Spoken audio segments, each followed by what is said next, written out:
What does it mean to be bust-proof in fantasy football? Well, you gotta be consistent. You gotta have a high ceiling. There's gotta be touches available for you to have this year, and you gotta be cheap. There's not a whole lot of these guys out there, but in this episode today, 4 guys that are bust-proof in 2022.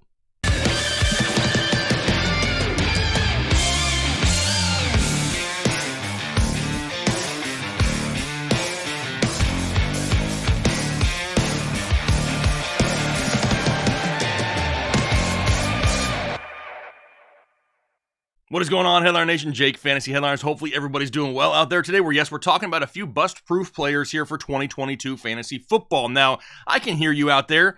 You're like, Jake, there's no such thing as a bust-proof player. And to that, I can somewhat agree with you. However, price plays a huge role when we're talking about a player being a bust or not. Because some of these guys are being drafted late enough that even if they were to underperform, it doesn't hurt your team to a point in which you've totally lost your season, right? You draft somebody in the first, 1, 2, 3, 4 rounds, maybe they bust, it's going to hurt your team. You draft somebody later on, probably not going to hurt you too bad, right? You're looking for that potential high ceiling guys that are consistent, have available touches to them here this year, and they're super cheap. So that's what we're going to be looking at here today. 4 guys that we're going to try to find as being bust-proof players today. Now, before we get into that, I got to set you guys a like goal because like goals are just being smacked around all over the place. And with today's show going to be an absolute banger, we're going to set the like goal at 1,826. Random number that just came to my head. So if we can hit that, I'm going to give a free draft guide away to somebody down below in the comment section. So hit that like button, leave that comment down below, and here we go. And why not just start it off with Derek Carr of the Las Vegas Raiders, currently going as quarterback 14, 107th overall. What is it that people really dislike about Derek Carr? Dude just continues to get no credit. 4 straight years with over 4,000 passing yards a year? And who has he really had to throw to over that span? In 2018, he had Jared Cook, a busted up and old Jordy Nelson, and Amari Cooper for only 6 games. In 2019, had Darren Waller and rookie Hunter Renfrow, who wasn't involved in the offense. 2020, Darren Waller, Nelson Aguilar, and Hunter Renfrow, who still wasn't involved in the offense. And then just last year, Hunter Renfrow, who really had no other option but to get involved because everybody else was hurt, and they only had Darren Waller for 11 games. They've tried to get him other weapons in the past. We saw Henry Ruggs, Bryan Edwards. They just didn't work out, right? Yet, despite all of that, he goes out every year, plays a full season, and produces. His averages over the last 4 years are 4,252 passing yards, 23 touchdowns, and 10 interceptions a year. Really, the only thing keeping him out of the top 12 every single year has to be that touchdown number, right? At 23. If that number gets closer to 30, he's a lock for the top 12, maybe even top 10. Now, one thing that could definitely help with that is they've added Davante Adams and have a healthy Darren Waller back in this offense now. But don't forget, we also still have third and Renfrow, who just got paid this offseason as well and is going to be forgotten about at times in this offense because all of the defensive attention in the red zone going the way of Darren Waller and Davante Adams. Hunter Renfrow could feast inside the 20 this year. But another thing people are still overlooking is the new head coach, Josh McDaniels. I'm pretty sure he knows how to utilize a slot wide receiver like Hunter Renfrow, right? We kind of saw that in the past in New England almost every single year. I'm pretty sure he knows how to utilize the tight ends. They did in New England. I haven't even mentioned them yet, but I'm sure he knows how to use those pass-catching running backs they have as well. And the last time I checked, it really helps having one of the best wide receivers in all of the NFL on your roster in Davante Adams. A Davante Adams who is being reunited with not only just one of his best friends, but his former college quarterback that absolutely helped him dominate when they were in school together. So we know he has the weapons needed to produce the high numbers in an offense that's going to have to throw the football. When you look at the AFC West alone with the Raiders, the Broncos, the Chiefs, the Chargers, those division matchups alone, which there's 2 a year, are going to be absolute shootouts right there off the top. 6 games that are going to be back and forth high-powered scoring without even looking at the rest of the games they're playing this year. Now we add in the fact that the dude is still going super, super cheap as quarterback 14 overall. Quarterback 14 on average scores right in the neighborhood of 270 fantasy points. He already outscored that number now in back-to-back years, and things are actually better for him now. We talked earlier that touchdowns were what was keeping him from being elite, and I mentioned a number right around 30-ish or so, 7 more than his average. Even if his numbers don't change at all, and he can only get 7 more touchdowns, he's inside the top 10. If he doesn't, you still got a late-round quarterback that performed to his ADP, if slightly not better, and didn't hurt your team, making him, according to the checklist, bust-proof.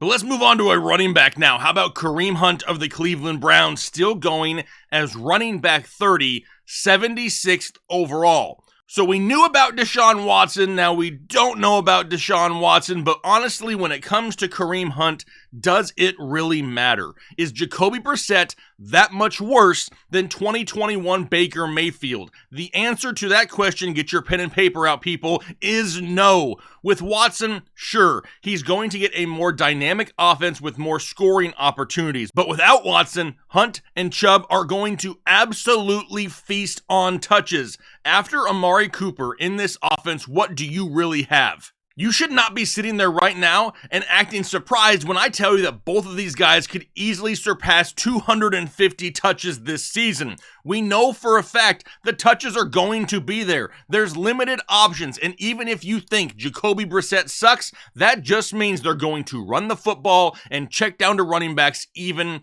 more. So what about consistency? Well, over the last 2 seasons, Hunt has averaged exactly 12.4 fantasy points per game in each season in half PPR scoring. It was injuries that derailed his season just last year and was the reason that he only played in 8 games and had only 100 total touches. He's going to be used in the slot. He's going to be used out of the backfield. He's going to be used in the red zone. Heck, he's just going to be used in general in Cleveland. Plus, we've seen him in this exact offense produce before. This is not just some hope and a prayer that hopefully it works out this year for Kareem Hunt. In 2020, he finished as running back 10 overall in half PPR, while his teammate Nick Chubb finished 9th. The offensive line still among the best in the league. They're going to have to run the ball a lot this season. And then on top of all of that, he's running back 30. On average, running back 30 only scores approximately 135 fantasy points per game. Dude scored 60 more points than just that in 2020. That's like 900 total yards with 30 receptions and 3 total touchdowns. Even with his averages, he would only need to play in 11 games to surpass running back 30. Everything else after that is gravy. He's consistent. He's got the high ceiling. The touches are going to be there. And as of right now, he's cheap. He's bust-proof. On to a wide receiver now. How about Allen Robinson of the Los Angeles Rams, who's currently going as wide receiver 28, 71st overall. Wow, I actually heard you say through the screen, bull, this dude just busted on me last year. First off, TMI. Secondly, make sure you head over to manscaped.com, use the referral code headliners at checkout, get yourself 20% off and free shipping. It's not just ball shavers. They got chapstick, they got body wash, deodorant, things to trim hair, wherever you got hair. So make sure you head over there as soon as this video is over and get yourself something nice for the travel bag and use that promo code to get your discount. But back to Allen Robinson. You gotta forget about last year's bust because this year is in line to be a much better one. Now don't forget, this guy has had to endure over his career with quarterbacks the like of Blake Bortles, Mitchy Biscuits, Mitch Trubisky, Nick Foles, thrown to the Wolves Justin Fields, and a head coach in Matt Nagy. WTF. That is a whole lot of suck throughout his career that he's had to deal with. However, despite all of that, This guy has been a force at times. Health isn't a concern. He knew Chicago didn't want him last year, and he didn't want to go out each and every week and put himself on the line and take the chances of getting hurt and not securing his bag in the offseason. Now, he's in LA, and he's got the best quarterback he's ever had in Matthew Stafford. He plays in the best team he's ever been on. For the first time in his career, he isn't the immediate focus on opposing defenses. For the first time ever, he plays on a team that threw the ball over 600 times in 2021. There are targets available after the departure of Bobby Trees and Odell Beckham. Now we have Van Jefferson hurt, and he may miss some time. A true wide receiver one in the NFL is now getting the chance to be a number 2, and you don't think he's going to exploit the easier task that he's going to be given on Sundays? Yeah, he really is. The wide receiver 28 over the last few seasons has averaged 166 fantasy points per year. 80 catches for 900 yards and 6 touchdowns. Does that sound crazy to you? What if you break it down on a per game basis, just so it's a little bit easier to understand? Allen Robinson would have to average 4.7 receptions for 53 yards and 0.3 touchdowns a game in order to break that number. Now, 2 of the last 3 years in a crappy Chicago offense, he averaged 100 catches for 1,200 yards and 6 touchdowns. Honestly, I could see him right around those numbers once again here. Now, for all the people out there that says there's too many mouths to feed, well, we've seen Kupp and Woods and Kupp and OBJ exist just fine for years in this offense. It can happen again. You're already starting to see Allen Robinson turn heads in camp. The bounce back is coming. The one thing we need to pay attention to, we need to make sure Matthew Stafford and his elbow are 100%. Now, I can't imagine that sitting here that I know more than the Rams do, right?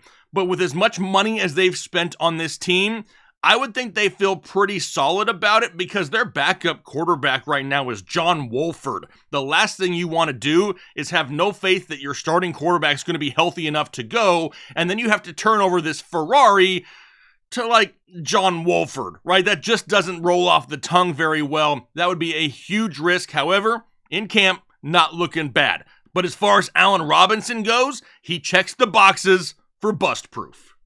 Which is going to take us down to another wide receiver, Brandin Cooks, currently going as wide receiver 24, 64th overall.